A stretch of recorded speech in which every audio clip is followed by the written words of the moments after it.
the self-regulation in moral agency. So as like kanina, about sa yung pang second, the disengagement. So we try to disengage ourselves to ganito ganyan para we can regulate ourselves. So it is important that we know the control mechanisms, and we can regulate our actions and uphold the ethical standards for this. And this process requires conscious effort and self-awareness, but ultimately empowers individuals to make choices that are in line with their moral compass. So that are the self-regulation through moral agency. So redefine the behavior. So I will only see the another aspect, yung mga concepts lang for or yung mga important lang with the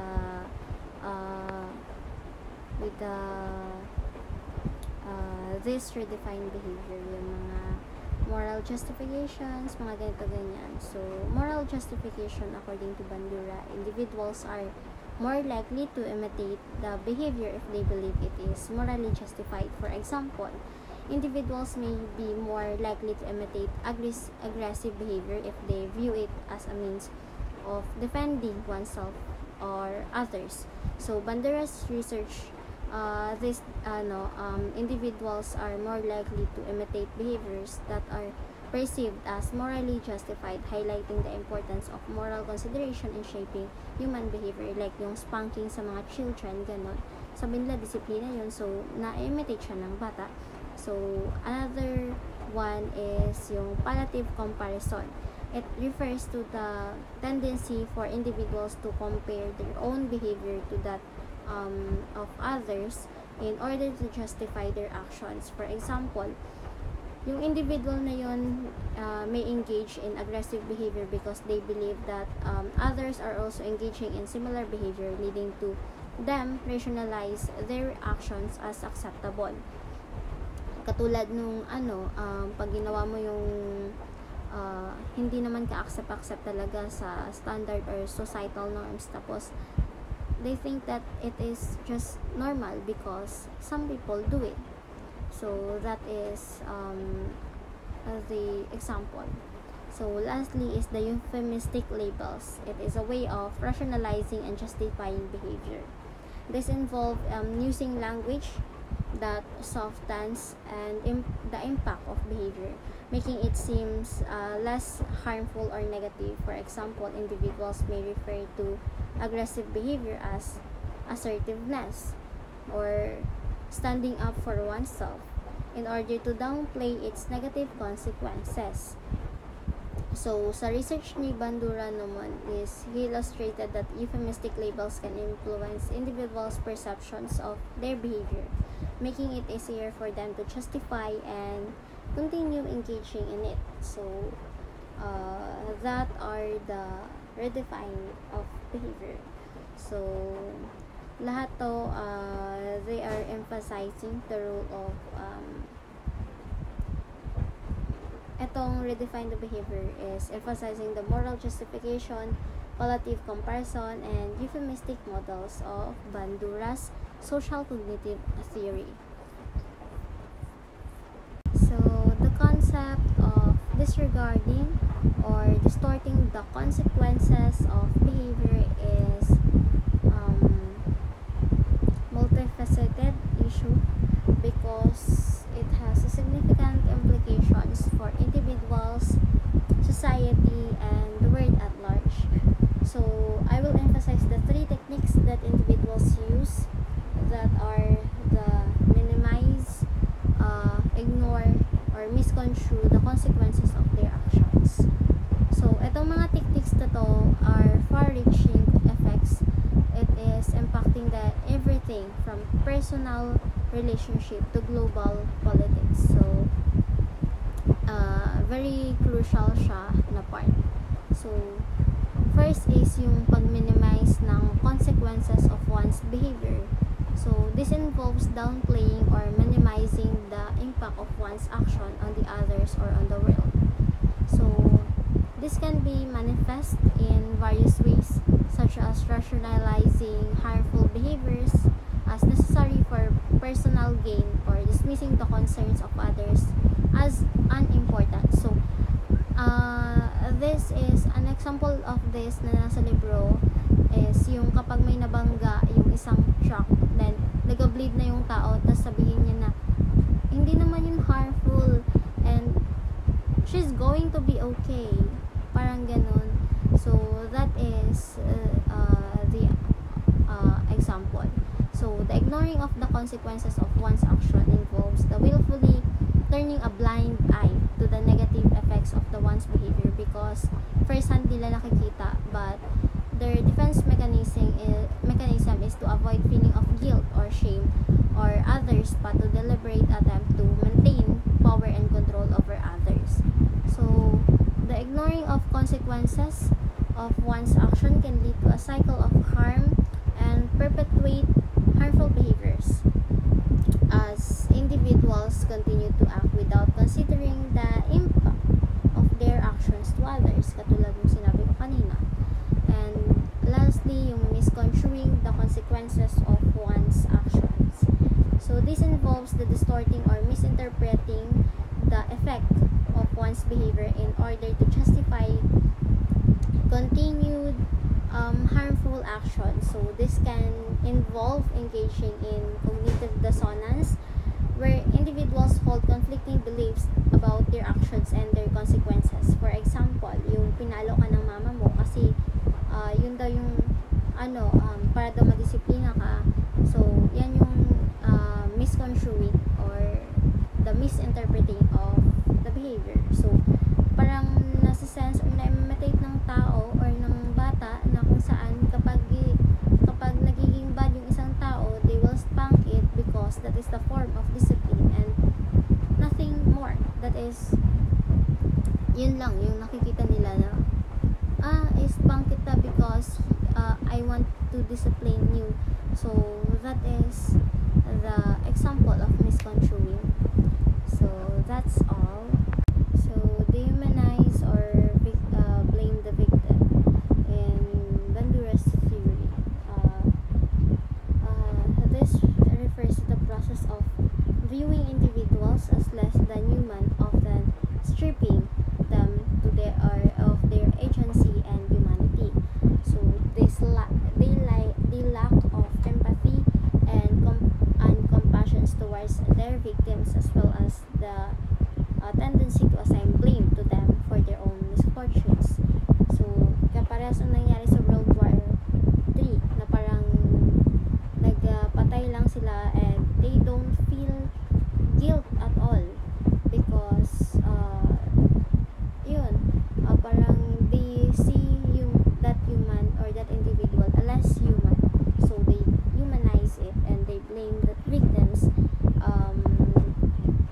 It is because of the victims, ganito ganyan. So that is about the dehumanize and or the blame in the victim. So the cases of violence or abuse where individuals may rationalize the perpetrator's actions by attributing the victim's behavior or choices as the cause of their victimization. So parang yung parang victim blaming, yung attitudes na parang she was asking for it, like yan ang gusto niya, ganito ganyan, and dapat ganyan yung nangyari sa kanya, ganito ganyan. So that is yung responsibility nag-shift agad from perpetrator to the victim. So another one is the displacement of responsibility and such. So it occurs when an individual believe that they are not solely responsible for the outcome of their actions and rather attribute to the responsibility to a larger group or external factors or an outside factor. So this phenomenon can lead to a diffusion of responsibility. This is the displacement or diffusion of responsibility. So the diffusion of responsibility where the sense of personal accountability is spread out among the various members of the group. So this diffusion of responsibility can often result in individuals feeling less accountable for their actions and more likely to engage in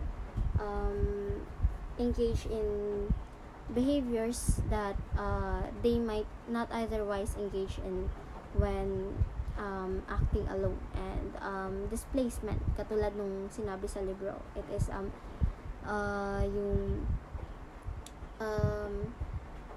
you are blaming your professor kasi nga nakakuha ka ng low grades. So that is the displacement.